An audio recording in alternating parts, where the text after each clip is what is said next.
আসসালামু আলাইকুম রহমতুল্লাহি ওবরকাতুহু। সম্মানিত দর্শক, বর্তমান সরকারের যিনি প্রধান উপদেষ্টা, তাকে নিয়ে আলোচনা সমালোচনা, পক্ষ বিপক্ষ, সম্মান মর্যাদা আর বিপরীতে বিতর্ক, কোনো অবস্থাতেই কোনো কিছু থামছে না।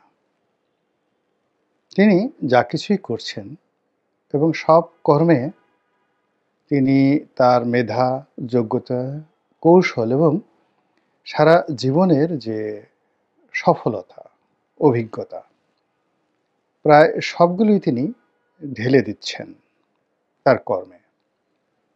কিন্তু কেন যেন বরকত হচ্ছে না। অথচ তিনি নিজে বা তার সঙ্গে যারা এসেছেন উপদেষ্টা মণ্ডলীতে, সরকার পরিচালনায় তার সহযোগী যারা হয়েছেন, এই বাংলার জমিনে তাদের সবারই রয়েছে সুদীর্ঘকালের সফলতার কাহিনী, তাদের ভালো মানুষ হওয়ার যে গল্প এবং তাদেরকে নিয়ে বিভিন্ন রকম কল্পকাহিনী, তারপরে ইতিবাচক অর্থেই মিথ অ্যান্ড ম্যাথোলজি এটা রয়েছে। তো সেই মানুষগুলো রাষ্ট্র ক্ষমতার সর্বোচ্চ পর্যায়ে পৌঁছে গেছেন এবং তার সঙ্গে জনগণের যে নিরঙ্কুশ সমর্থন, এই মুহূর্তে যে সমর্থন এখনকার কথা বলা যাবে না। মানে আগস্ট মাসের ২০২৪ সনের ৫ তারিখের পর পুরো আগস্ট, সেপ্টেম্বর, অক্টোবর এই ৩টি মাস ধরে ডক্টর মোহাম্মদ ইউনূস এবং তার যারা সহযোগী সকলের প্রতি এদেশের ১৮ কোটি মানুষের বেশিরভাগ মানুষ, এমনকি কোটি কোটি আওয়ামী লীগের যারা লোকজন, তারাও যে সমর্থন দিয়েছিলেন, দোয়া করেছিলেন এবং সহযোগিতার হাত বাড়ানোর জন্য তারা ১০ পায়ে দাঁড়িয়েছিলেন। এই বিষয়গুলো ফিকে হতে হতে সকলে এখন হতাশার সাগরে নিমজ্জিত হয়ে গেছেন। অনেকে বলছেন, অনেকে বলছেন না, কিন্তু তাদের মন এবং মননে বারবার শুধু প্রশ্ন, এ কি হলো? এ কি করলাম? এমন তো হওয়ার কথা ছিল না। এখন আমার কি হবে? আমাদের কি হবে? বাংলাদেশের কি হবে? তারপর এ অবস্থা কতদিন চলবে? এ দুর্বিষহ অবস্থা চলতে পারে না। এই বিষয়গুলো কিন্তু মাঠে ময়দানে আলোচিত হচ্ছে। তো যখন এরকম আলোচনা হচ্ছে, ঠিক সেই সময়টিতে বাংলাদেশের একজন অত্যন্ত প্রথিতযশা সাংবাদিক, যিনি তার ক্ষুরধার বক্তব্যের জন্যে, সাহস এবং মেধাদীপ্ত তার যে ব্যক্তিত্বময়তার কারণে সেই ২০০৭ সন থেকেই বাংলাদেশে সম্মান মর্যাদার একেবারে সর্বোচ্চ আসনে রয়েছেন জনাব নুরুল কবির।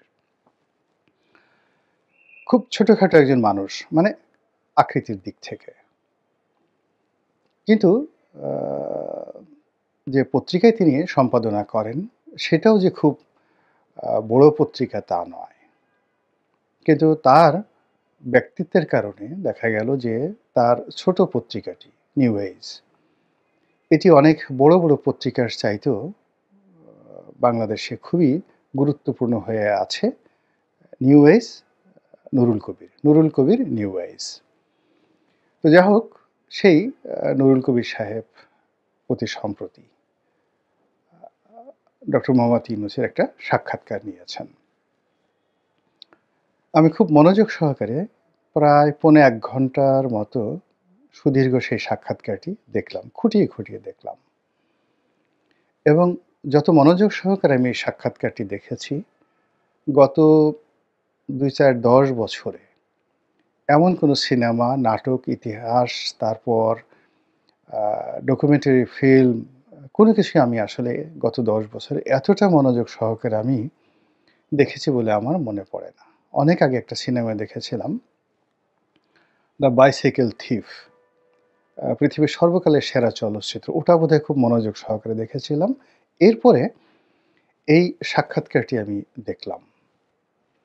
সাক্ষাৎকারটি দেখার পরে আমার যে অনুভূতি, সে অনুভূতি হলো ডক্টর মোহাম্মদ ইউনূস কথা বলতে গিয়ে তিনি জনাব নুরুল কবিরকে হয়তো আন্দাজ করতে পারেননি, বা তিনি সারা জীবন পৃথিবীর বড়, বড় সংবাদপত্র, সাংবাদিক তাদেরকে যেভাবে মোকাবেলা করেছেন, কথাবার্তা বলেছেন, বাংলাদেশের 'প্রথম আলোর' মতিউর রহমান, তারপর এরপর মাহফুজ আনাম, ডেইলি স্টার, উনাদের মতো যারা বাংলাদেশে খুবই প্রথিতযশা এবং সাংবাদিক হিসেবে, সংবাদপত্রের সম্পাদক হিসেবে নুরুল কবির সাহেবের চাইতে অনেক, অনেক যাকে বলা হয় আউটওয়ার্ডলি বেশ প্রভাবশালী।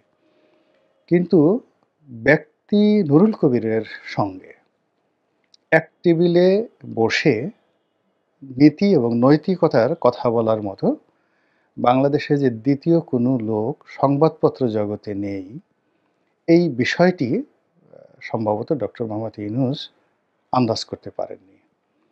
ফলে জনাব নুরুল কবির যে সকল প্রশ্ন করেছেন, সে সকল প্রশ্নে তিনি অনেকটা দেবশিশুর মতো উত্তর দিয়েছেন। উত্তর শুনে মনে হলো যে এর চাইতে সরল স্বগোক্তি আর হয় না। এর চেয়ে ভালো মানুষ আর হয় না। আর নিজের অসহায়তাও, নিজের নির্লোভ মন মানসিকতা, যে তিনি যেখানে আছেন এটা নিয়ে তার কোনো লোভ নেই, লালসা নেই। পারলে তো আজকেই তিনি এই উপদেষ্টার বা প্রধান উপদেষ্টার পদ ছেড়ে তিনি চলে যেতে পারলে বেঁচে যান। এই জগৎটি তার কাছে খুবই আশ্চর্যজনক একটি জগৎ, ক্রিটিক্যাল একটি জগৎ মনে হয়েছে। এবং তিনি যেখানে ছিলেন, অর্থাৎ গ্রামীণ ব্যাংক, তার বিদেশে গিয়ে বিভিন্ন যে বক্তব্য দেন, যেটাকে বলা হয় মোটিভেশনাল স্পিচ, এবং অন্যান্য যে সকল সামাজিক ব্যবসা, 3-0 থিওরি, এগুলো প্রচারণা করাটা তার কাছে মনে হয়েছে আনন্দ ভুবন। তো তার এই সকল বক্তব্য শুনে তার প্রতি অনেকে আবার মোহগ্রস্ত হতে পারেন।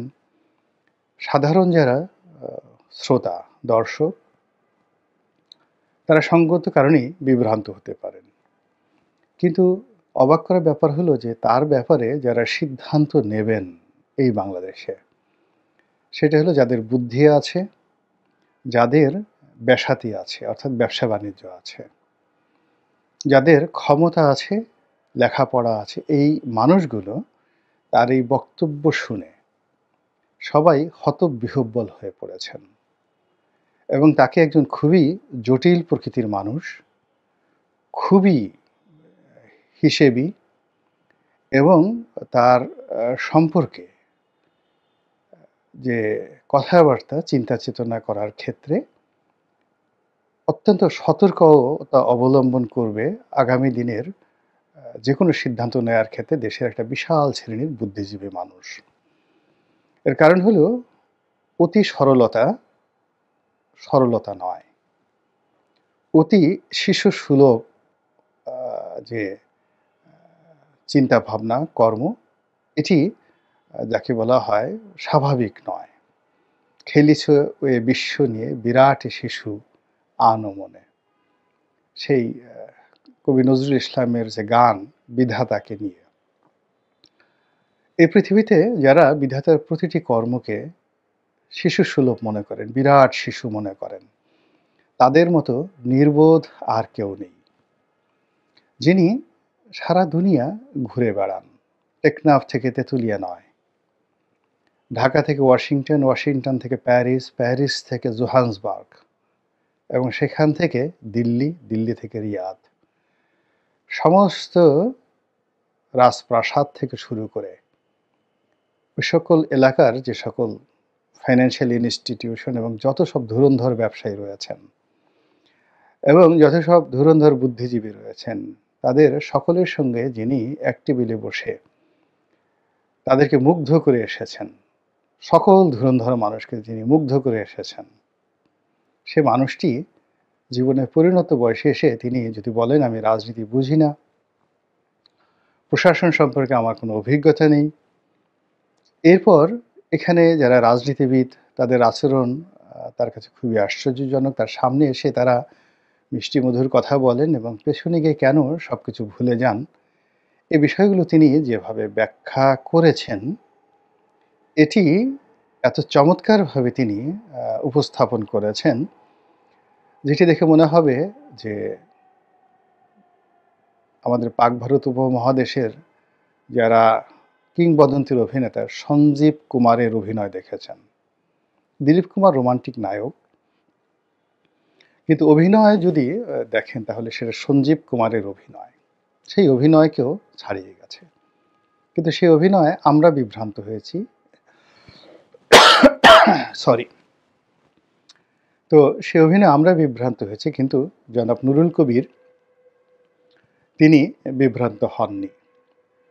তার এ সকল অদ্ভুত জবাব শুনে, শিশুর মতো জবাব শুনে, ফেরেশতার মতো তার সততা দেখে মনে হয়েছে যে তিনি এতটা তড়িতাহত হয়েছেন জনাব নুরুল কবির, তিনি মুচকি মুচকি হাসার চেষ্টা করেছেন অথচ তিনি হাসেননি। স্পষ্টতই সাক্ষাৎকারটি আমি মনে করব যে বাংলাদেশের যে টেলিভিশন সাক্ষাৎকার বা ভিডিও সাক্ষাৎকারের ক্ষেত্রে এটি একটি মাইলস্টোন। আমি টিম সেবাস্তিয়ান তার খুব বিখ্যাত সাক্ষাৎকারগুলো দেখেছি, খুব বিখ্যাত সাক্ষাৎকারগুলো দেখেছি। তো বাংলাদেশের প্রেক্ষাপটে এরকম একটি দুর্লভ সাক্ষাৎকার আমাদের সকলেরই বারবার দেখা উচিত।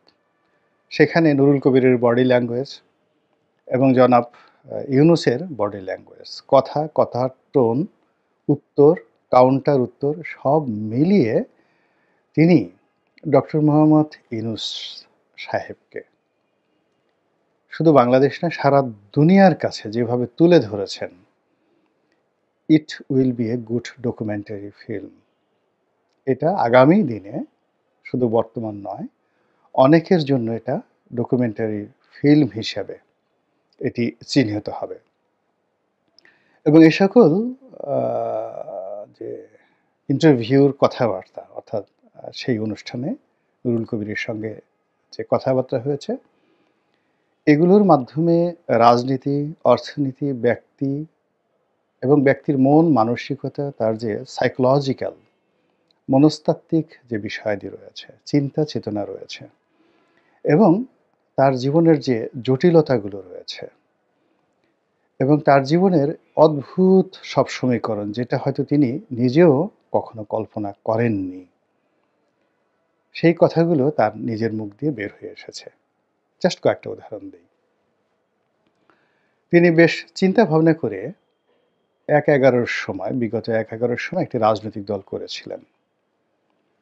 এবার তিনি এসে নিজের অজান্তে বলেছেন যে ওটা এমনি একটা ফালতু বিষয় ছিল, জাস্ট বন্ধুবান্ধব বলেছিল তাই করেছিলাম। অ্যাজ ইট ইজ ছেলে খেলার মতো ঘটনা। ভালো কথা।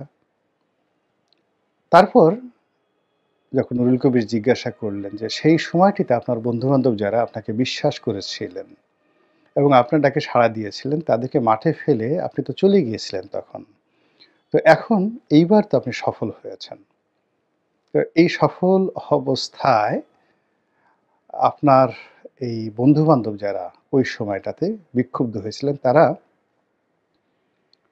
এখন কি খুব খুশি? তারা কি আসেন আপনার কাছে? তো নিজের অজান্তে এখানে তিনি পারেননি। তার যে হিউম্যান সাইকোলজি, তার জ্ঞান, তার গরিমা, তার কৌশল, তার বুদ্ধি, প্রজ্ঞা, মেধা সব কিছু এখানে এসে তার ভিতরের যে অন্তর্নিহিত ইঞ্জিনিয়ারিং রয়েছে, সেটি একেবারে খোলাসা হয়ে গেছে। তিনি বলে ফেলেছেন যে তারা কেউ এখন আমাকে সমর্থন করেন না, কেউ আসছেন না এবং কেউ আমাকে বিশ্বাস এখন করেন না এবং তারা মনে করেন যে আমি যে কোনো সময় আবার চলে যেতে পারি। কাজেই আবার আমার সঙ্গে সম্পৃক্ত হয়ে তারা নতুন করে বিপদে পড়তে চান না।